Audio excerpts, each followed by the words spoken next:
My blood work came back different, and the physician reading it stopped, looked up, and asked what I'd changed. The honest answer was almost embarrassing in how small it was. A quarter teaspoon of turmeric stirred into my regular morning coffee, 10 mornings in a row. No new medication, no supplement bottles lined up on the counter, no overhauled diet, just the coffee I was already drinking, with one small addition, quietly changing what that coffee was doing once it hit my bloodstream. Here's exactly what shifted, and by the end of this you'll have a specific recipe built for 5 different areas of your health: your liver, your joints, your gut, your blood sugar, and your heart. If you only watch for one reason, make it the blood sugar section, because it addresses something an enormous number of people are dealing with without realizing it. First, though, you need to understand why this pairing works at all, because turmeric on its own is surprisingly weak. Coffee already carries natural oils, and that detail matters more than it sounds like it should. Turmeric's active compound, curcumin, is fat-soluble, meaning it needs fat present to actually get absorbed. Without it, curcumin mostly passes straight through your system and does very little. Think of it like trying to carry a delicate package through a doorway that's too narrow. It just doesn't fit unless something opens the path.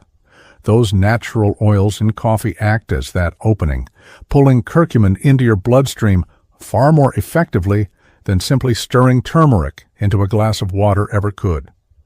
You're not just adding a spice to a drink. You're building a delivery system, one where both ingredients end up working harder together than either would on its own. And there's a rule that applies to every single recipe coming up. Never add turmeric directly to boiling water or scalding hot coffee. High heat breaks down the active compounds before they get the chance to do anything useful. Let your coffee sit for about 60 seconds before stirring the turmeric in. Hot is exactly what you want. Scalding destroys the benefit entirely. Let's start with your liver, because the number here is one most people have never heard applied to themselves. An estimated 100 million Americans are currently living with some form of fatty liver disease. Most have no idea because early on, it simply doesn't hurt. It builds quietly in the background until a doctor starts asking pointed questions about lab results that don't quite add up. Curcumin activates enzymes your liver already produces for cleaning itself out, and it boosts the liver's primary protective compound, the one responsible for neutralizing toxins before they cause lasting damage. In human studies, consistent curcumin use has been linked to meaningful reductions in elevated liver enzyme levels. Coffee, separately, has shown up in large population studies as being associated with a reduced risk of liver scarring. Put the two together, and you've got support coming from 2 different directions at once. Here's the liver support version. 8 ounces of hot coffee, a quarter teaspoon of turmeric, 1 teaspoon of cold-pressed olive oil, and a pinch of black pepper. If you want to go further, half a teaspoon of raw apple cider vinegar is optional, but genuinely useful. It supports bile production and helps your liver flush more efficiently. Stir it together and drink it warm each morning. Now here's what those first 10 days actually felt like from the inside, because this is the part that got noticed first in my own blood work. Measurable drops in markers of systemic inflammation within just 10 days. Chronic inflammation sits underneath heart disease, type 2 diabetes, Alzheimer's, and a range of autoimmune conditions. And for most people, the earliest place they feel it is in their joints, your knees, your hips, your shoulders, your fingers. That morning stiffness that takes a solid 20 minutes to shake loose, that dull, low-grade ache you've quietly started filing away as just getting older. Curcumin works directly on the cellular signals responsible for driving that process, and some research has compared its anti-inflammatory effect to over-the-counter pain relievers, minus the stomach damage that tends to come with long-term ibuprofen use. Coffee brings its own mild anti-inflammatory properties on top of that. The joint support version, 8 ounces of hot coffee, a quarter teaspoon of turmeric, 1 teaspoon of coconut oil, and 1/4 teaspoon of ground ginger. Ginger carries its own strong anti-inflammatory compounds that work alongside curcumin rather than competing with it. Add a pinch of black pepper and 1/2 teaspoon of raw honey, then blend or froth it for about 20 seconds, since emulsifying it this way noticeably improves absorption.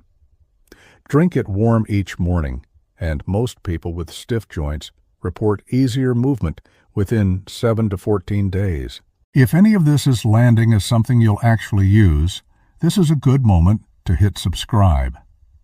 It genuinely helps this kind of practical content reach more people who need it. Now let's talk about your gut, because the connection here is one most people never make. Your gut isn't just about digestion. It influences your mood, your weight, your sleep, and how clearly you think day to day. Chronic gut inflammation is extremely common among people eating a typical modern diet, and it quietly drags all of those things down at once, often without any obvious symptom pointing back to the gut itself. Turmeric reduces inflammation along the entire gut lining, supports the beneficial bacteria living there, and helps guard against the kind of increased gut permeability that researchers have started linking to skin conditions, anxiety, and chronic fatigue. Coffee, meanwhile, stimulates the digestive enzymes that help your body actually absorb nutrients from everything else you eat that day. The gut support version, 8 ounces of hot coffee, or if your stomach runs sensitive, cold brew diluted with hot water instead, 1/4 teaspoon of turmeric, 1 teaspoon of raw coconut oil, and 1/4 teaspoon of ginger powder, one of the more powerful gut-supportive spices available. Add a pinch of black pepper, the juice of 1/2 lemon, and a teaspoon of raw manuka honey, which feeds beneficial gut bacteria in a way regular honey simply doesn't. Drink it about 20 minutes before breakfast. If your stomach tends to be sensitive, start with just 1/8 of a teaspoon of turmeric and build up gradually over the first week. 1 cup covers gut lining protection, reduced inflammation, support for beneficial bacteria, and blood sugar stability, all before breakfast has even started. That brings us to blood sugar, and this is the section worth staying for. Around day 6, something changed that I hadn't expected.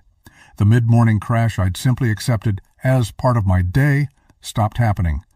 No second coffee at 10:30 out of desperation. No reaching for something sweet by 11.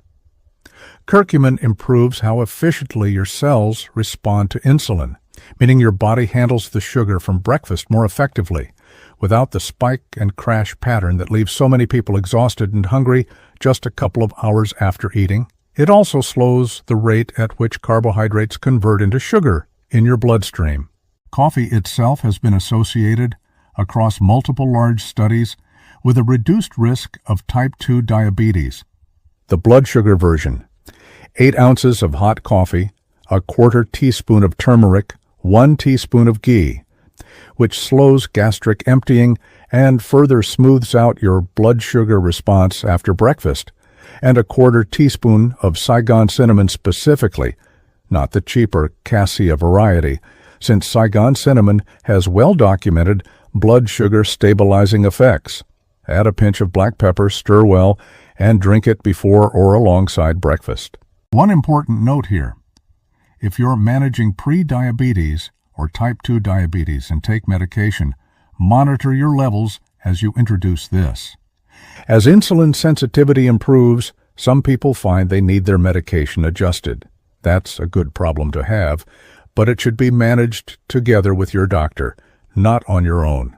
The last stop is your heart, and this one is quietly happening every single morning, whether you notice it or not. Bad cholesterol only becomes genuinely dangerous once it's oxidized. That's the point at which it starts sticking to arterial walls, hardening, and eventually contributing to blockages. Curcumin interrupts that oxidation process before it gets started. Coffee in moderate amounts has been associated with a reduced risk of both stroke and heart failure, and with improved flexibility in arterial walls. Every morning you drink this, something is happening inside your cardiovascular system that you can't feel directly, but you'd absolutely appreciate if you could watch it happen. The heart support version, 8 ounces of hot coffee, a quarter teaspoon of turmeric, and 1 teaspoon of cold-pressed olive oil, specifically, chosen here for its documented ability to raise good cholesterol and reduce arterial inflammation. Add a pinch of black pepper, and if you want to take it further, a small square of 85% dark chocolate. On the side is optional but genuinely excellent. Its flavonoids improve arterial flexibility and work synergistically with both the coffee and the curcumin. Drink this in place of your regular coffee, and you've turned an existing daily habit into something actively working for your heart. So what does this actually look like day by day if you start tomorrow? Days 1 through 3, nothing dramatic. Your body is simply building curcumin up in your system, and some people notice a mild warmth in the stomach, which is completely normal.